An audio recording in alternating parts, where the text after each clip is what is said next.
जय हिंद दोस्तों, नमस्कार, आदाब, सत श्री अकाल, राम राम। कैसे हैं आप सभी? आशा और उम्मीद करता हूं आप सभी अच्छे होंगे। तो ज्योग्राफी का एक बहुत ही बेहतरीन, बहुत ही शानदार टॉपिक जहां से प्रश्न आपसे देखने के लिए मिलते हैं। जैसा आप सब जानते हैं, भारत के भौतिक प्रदेशों को 6 भागों में बांटा जाता है। और सबसे ऊपर वाला जो हमारा भाग होता है वो होता है उत्तर का पर्वतीय क्षेत्र। जो पर्वतीय क्षेत्र है, उस पर्वतीय क्षेत्र में भी हम सब जानते हैं, हमें पढ़ने होते हैं बच्चे हिमालय के बारे में।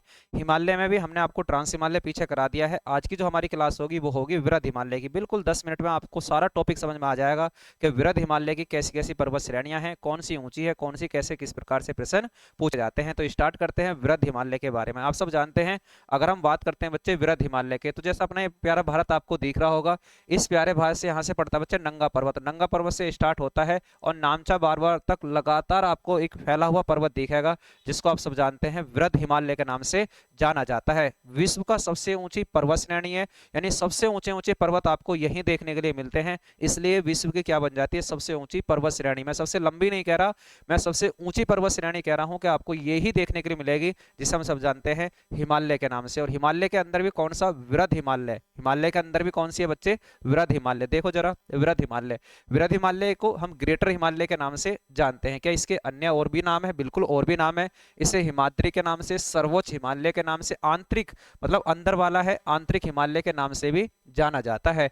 आगे देखते हैं, इसकी अगर लंबाई आपसे पूछी जाए तो 2500 किलोमीटर ये लंबा है, लगभग में 2500 किलोमीटर ये लंबा है। नंगा पर्वत से लेकर नामचा बारवा पर्वत तक ये फैला हुआ है। नंगा पर्वत पीओके वाले क्षेत्र में देखने को मिलता है, भारत वाले क्षेत्र में ही। और साथ में नामचा बारवा, आप सब जानते हैं ये पर्वत है।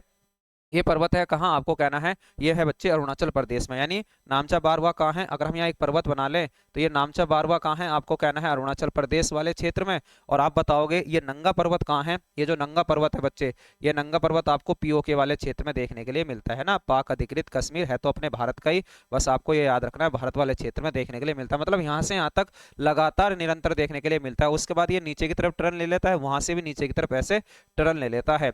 आगे देखें, औसत ऊंचाई आपको बताना है। इसकी जो औसत ऊंचाई आपको देखने के लिए मिलती है वो मिलती है बच्चे 6100 मीटर। आपसे पूछेगा बताइए वृहद हिमालय की औसत ऊंचाई कितनी है? वो 6100 मीटर देखने के लिए मिलती है। आगे देखते हैं। हाँ, यह विश्व की सबसे ऊंची पर्वत श्रेणी है। मैंने बताया ना, आपसे पूछेगा पेपर में, बताइए विश्व की सबसे ऊंची पर्वत श्रेणी कौन सी है? वृहद हिमालय सबसे ऊंची है ना। देखो जरा, इसका आंतरिक भाग आर्कियन क्रम की चट्टानों से बना है। अगर देखो, आंतरिक भाग का मतलब क्या है? जब हम इस पर्वत, जो ये हिमालय है, हिमालय के अंदर वाला भाग देखेंगे, आंतरिक भाग देखेंगे, तो ये आर्कियन क्रम की चट्टानों यानी ग्रेनाइट व नीज से बना है। अगर हम इसके बाहर वाले भाग को देखते हैं, यानी अगर हम हिमालय का ही नाम आपसे पूछ लें डायरेक्ट, या हिमालय के बारे में आपसे डायरेक्ट पूछ लिया जाए कि बताइए हिमालय कैसी चट्टानों से बना है, तो आपको अवसादी ही बताना पड़ेगा कि ये अवसादी चट्टानों से बना है। लेकिन अगर आपको ठीक से ये करके दे कि बताइए उसका आंतरिक भाग किससे बना है, तब आप आर्कियन क्रम की चट्टानों से बताओगे। ठीक। अब इसके पार्श्व भाग की बात करते हैं, बाह्य भाग की बात करते हैं, ऊपरी भाग की बात करते हैं, तब हम कहेंगे ये कैसी चट्टानों से बना है, तब आप बताओगे ये अवसादी चट्टानों से मिलकर बना हुआ है। कैसी चट्टानों से? आप कहोगे अवसादी चट्टानों से मिलकर बना हुआ है। ठीक है, ये बात आपको समझ में आ गई होगी। तो यहाँ कोई इतनी बड़ी बात नहीं है। इसे हिमाद्री, इसे सर्वोच्च हिमालय, आंतरिक हिमालय के नाम से भी जाना जाता है। 2500 किलोमीटर लंबा है, 6100 किलोमीटर ऊंचा है, नंगा पर्वत से स्टार्ट होता है और नामचा बारवा पर्वत तक लगातार फैला हुआ पर्वत आपको देखने, श्रेणी आपको देखने के लिए मिलती है, उसे हम वृहद हिमालय कहते हैं। औसत ऊंचाई 6100 मीटर है और इसका आंतरिक भाग आर्कियन क्रम की चट्टानों से और बाह्य भाग पार्श्व क्रम की चट्टानों से, या सॉरी पार्श्व वाला या ऊपरी या बाह्य भाग अवसादी चट्टानों से बना है। आगे देखते हैं। आ गए। इसकी मतलब जैसे विश्व का सबसे ऊंचा पर्वत है ये, तो इस पर बच्चे ऊंची ऊंची पर्वत चोटियां देखने के लिए मिलती हैं। कहाँ कौन सी पर्वत चोटी देखने के लिए मिलती है वो हमें अब समझनी है। देखो जरा ध्यान से, इधर हमने नांगा पर्वत देखा था, उधर हमने कौन सा देखा था बच्चे? नामचा बारवा पर्वत। इनके बीच में और पर्वत श्रेणियां मिलती हैं। इन सबसे प्रश्न पेपर में आपको देखने के लिए मिलते हैं। देखो जरा, यहाँ बंदर पूंछ है, आप सब जानते हैं बंदर पूंछ से एक नदी निकल कर चलती है, नीचे की तरफ आती है बच्चे। आप सबको पता होगा, यहाँ से एक नदी निकलती है, इसको जानते हैं किसके नाम से? यमुना के नाम से। बच्चे किस नाम से जाना जाता है? यमुना नदी के नाम से जाना जाता है। केदारनाथ है बच्चे, केदारनाथ के बाद बद्रीनाथ है, फिर कामेत है, नंदा देवी और त्रिशूल है। ये सारी पर्वत श्रेणी जो यहाँ से बंदरपूंछ, केदारनाथ, बद्रीनाथ, कामेत, नंदा देवी और त्रिशूल तक आपको नजर आ रही हैं, ये सारी ही पर्वत श्रेणी आपको उत्तराखंड में देखने के लिए मिलती हैं। आपसे पूछा जाएगा बताइए उत्तराखंड की सबसे ऊंची पर्वत चोटी कौन सी है? आप बताओगे कौन सी है बच्चे? नंदा देवी, उत्तराखंड की। और ये पूर्ण रूप से भारत में स्थित है, इसलिए हम कह सकते हैं भारत में पूर्ण रूप से स्थित पर्वत श्रेणी जो सबसे ऊंची हो, सॉरी पर्वत चोटी जो सबसे ऊंची हो, आपको बताना है उसका ही नाम क्या होगा, नंदा देवी। तो लिखा हुआ है उत्तराखंड की सबसे ऊंची है, 7716 मीटर इसकी मतलब इसकी जो ऊंचाई है 7716 मीटर है। और साथ में पूर्ण रूप से भारत में स्थित भारत की सबसे ऊंची क्या है, ये चोटी है। आगे देखेंगे, आपसे पूछेगा बताइए धौलागिरी पर्वत श्रेणी पर्वत चोटी कहाँ है, आपको बताना है नेपाल। आपसे पूछे अन्नपूर्णा नेपाल, आपसे पूछे मनसालू नेपाल, आपसे पूछे गौरी शंकर नेपाल, और आपसे पूछ ले माउंट एवरेस्ट विश्व की सबसे ऊंची चोटी, ये भी नेपाल में स्थित है। फिर मकालू भी बच्चे कहाँ है, नेपाल में है। आगे जाओगे कंचनजंगा अपने भारत में सिक्किम में देखने के लिए मिलती है। मतलब ये जो पूरा वृहद हिमालय आपको दिख रहा है ना, इस पूरे वृहद हिमालय में भारत की सबसे ऊंची चोटी आपको बतानी है, तब आप बताओगे सिक्किम में स्थित है, जिसका नाम है कंचनजंगा। ये वृहद हिमालय में भारत की सबसे ऊंची चोटी है, लेकिन ये कुछ सिक्किम वाले क्षेत्र में, कुछ तिब्बत वाले क्षेत्र में देखने के लिए मिलती है। आप बताओगे तो भारत की सबसे ऊंची चोटी जो वृहद हिमालय में हो, तब आपको कहना है कंचनजंगा। कौन सी है बच्चे, ये जो लिखी हुई है आपको बताना है कंचनजंगा भारत की सबसे ऊंची चोटी है। इसकी ऊंचाई 8598 मीटर है।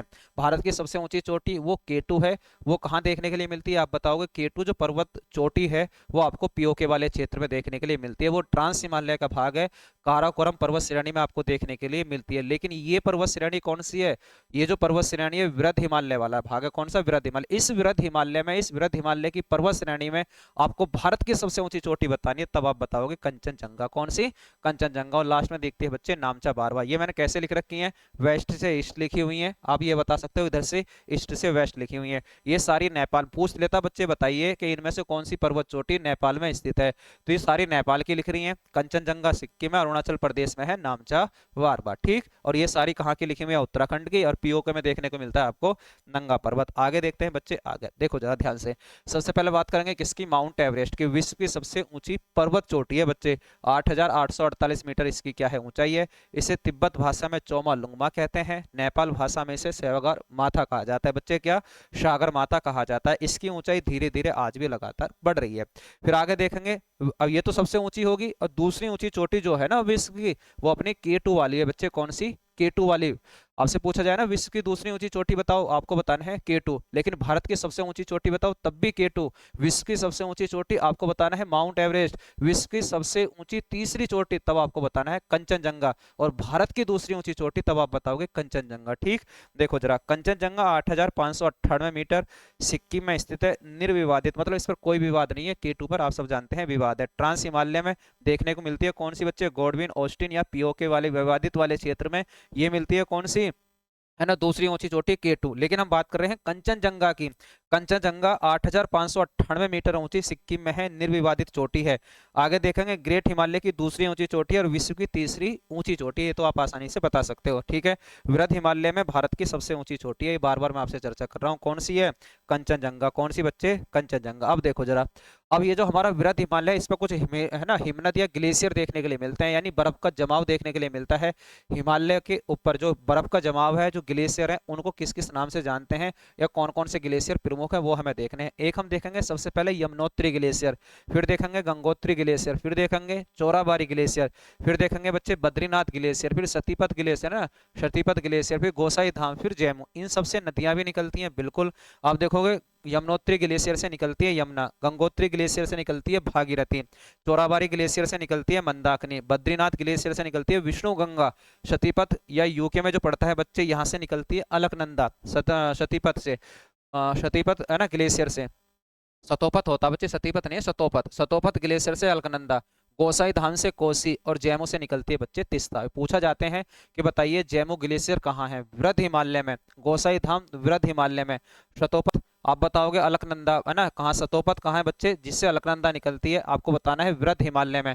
चौराबारी मंदाकिनी निकलती है वृहद हिमालय में, गंगोत्री भागीरथी निकलती है वृहद हिमालय में, और चौना यमुनोत्री है बच्चे, ये ग्लेशियर है, ये भी यमुना नदी यहाँ से निकल कर चलती है। आगे देखते हैं, जैसे आपसे पूछ ले बच्चे, ये ट्रांस हिमालय है, नीचे वृहद हिमालय है, तो सचर जोन के द्वारा ये आपस में क्या होते हैं, अलग होते हैं। कौन, ट्रांस हिमालय और वृहद हिमालय। ये वृहद हिमालय है, और वृहद हिमालय और लघु हिमालय के बीच में मेन सेंट्रल थ्रस्ट पाया जाता है। कौन सा बच्चे, लघु हिमालय।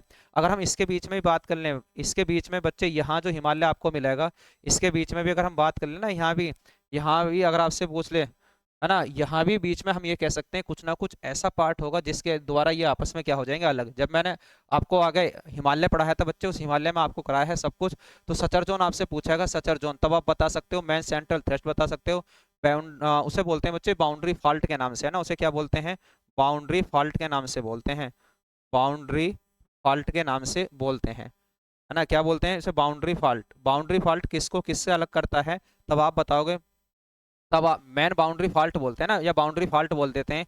तो यहाँ कौन सा हिमालय होगा बच्चे, नीचे वाला जो हिमालय होगा, आप बताओगे शिवालिक हिमालय होगा। कौन सा हिमालय होने वाला है, शिवालिक हिमालय होने वाला है। मतलब शिवालिक हिमालय और लघु हिमालय के बीच में बाउंड्री फॉल्ट होता है, या इसे बोल देते हैं मेन बाउंड्री फॉल्ट, है ना, मेन बाउंड्री फॉल्ट है।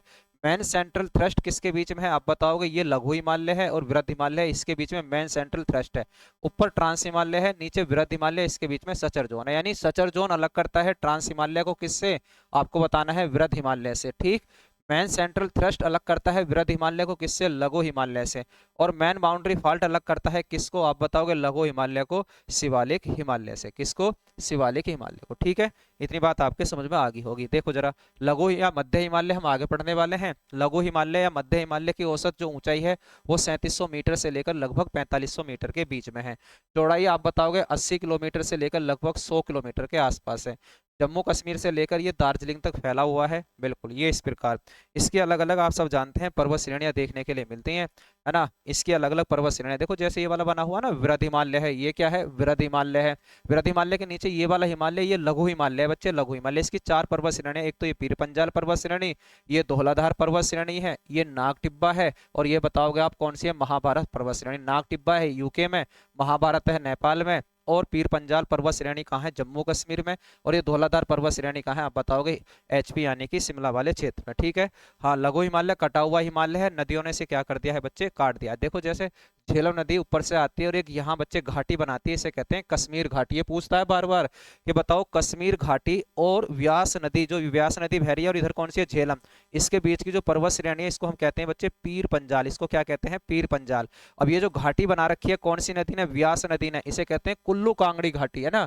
आपसे पूछेगा बताइए कुल्लू कांगड़ा घाटी कौन सी नदी बनाती है, आपको बताना है व्यास नदी बनाती है। झेलम नदी कौन सी बनाती है, कश्मीर घाटी बनाती है। आगे देखते हैं बच्चे, ये वाली जो धौलाधार पर्वत श्रेणी है, ये व्यास नदी और किस नदी के बीच में है, यमुना नदी के बीच में, व्यास नदी और यमुना नदी के बीच में। ये धौलाधार जो पर्वत श्रेणी है, ये धौलाधार पर्वत श्रेणी कौन सी नदियों के बीच में है, आप बताओगे, ये है बच्चे व्यास व यमुना नदी के बीच में। और यमुना नदी ये जो घाटी बनाती है इसे कहते हैं बच्चे मसूरी घाटी। क्या, मसूरी घाटी। ये नाग टिब्बा है, यानी यमुना नदी और बागमती नदी के बीच में कौन सी, आपको बताना है, मसूरी, कौन सी सॉरी, इन दोनों के बीच में है नाग टिब्बा। क्या है बच्चे, नाग टिब्बा। आगे देखेंगे ये है महाभारत पर्वत श्रेणी, कहाँ से कहाँ तक है, बागमती नदी से, है ना, ये दार्जिलिंग वाले, भाई बागमती नदी बनाती है काठमांडू घाटी, तो बागमती नदी से और दार्जिलिंग तक ये फैली हुई है, बागमती नदी से, यानी हम कह सकते हैं काठमांडू घाटी से दार्जिलिंग तक फैली हुई है। क्या आपको कहना है, महाभारत पर्वत श्रेणी। तो ये चारों देखो ऐसे पूछेगा पेपर में, बताइए महाभारत पर्वत श्रेणी किस हिमालय का भाग है, मध्य हिमालय का भाग है। आपसे पूछेगा बताइए काठमांडू घाटी कौन सी नदी बनाती है, आप बताओगे बागमती नदी। मसूरी घाटी बनाती है यमुना नदी। कुल्लू कांगड़ी घाटी बनाती है व्यास नदी। और बच्चे झेलम नदी बनाती है कौन सी घाटी, कश्मीर घाटी। और कश्मीर घाटी में क्या देखने को मिलती है आपको, भारत की सबसे बड़ी मीठे पानी की झील देखने के लिए मिलती है, बिल्कुल। पीर पंजाल पर्वत श्रेणी इस हिमालय की सबसे लंबी पर्वत श्रेणी है। बनिहाल दर्रा, पीर पंजाल दर्रा आपको इसी हिमालय की पर्वत श्रेणी में देखने के लिए मिलते हैं। तो आप बताओ, ये वृहद हिमालय मैंने आपको करा दिया, मध्य हिमालय भी, कुछ मध्य हिमालय मैं आपको आगे करा दूंगा। तो आज के लिए बच्चे इतना ही। वीडियो अच्छी लगी हो तो हमारी वीडियो को बच्चे लाइक करें, हमारे चैनल को सब्सक्राइब करें, हमारे साथ जुड़ें, रेगुलर क्लास में जुड़े रहें, लगातार वीडियो देखें, लगातार अपने सिलेक्शन को आप पक्का कर सकते हैं। तो आज के लिए इतना ही। Okay, tata, bye bye.